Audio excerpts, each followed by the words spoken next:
So I think the most important thing about the thesis statement and the organizational pattern is it's a chance to frame the world that you're trying to present to your audience. It's your chance to say, here's how I'm seeing something, here's how I'm putting it together, and this is what I'm inviting you into.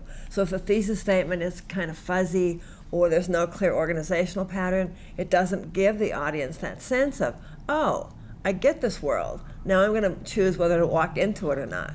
But without that kind of structure, I think you're leaving the audience to invent that world for themselves. And what I think you're trying to do is to say, here's my perspective on a world. What do you think? Yes.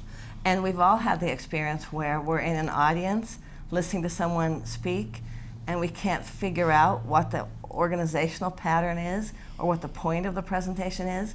Not long ago, I was listening to someone give a presentation. She was very lively and dynamic. She had these great PowerPoint slides. She was talking on a controversial issue. And at the end of that presentation, I could not tell what side she was on. And I thought, something is odd here because the organization did not work. And what happens then is you as an audience member have to work extra hard because you're trying to put it all together. You're trying to figure things out, things that the speaker should be giving to the audience member as sort of a starting place. But when you're having to work so hard to figure it out, often you just eventually give up. You don't even try anymore. Yeah, and I just want to add too that I think organizational patterns can be much more interesting than many of us make them.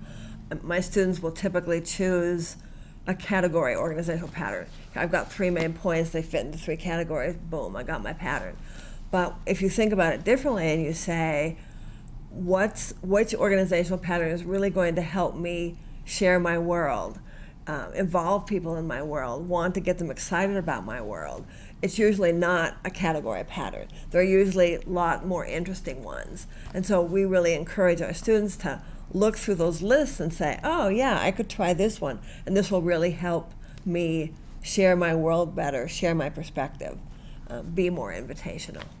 And actually too, I think having a clear thesis and an organizational pattern are ways that you show respect for your audience.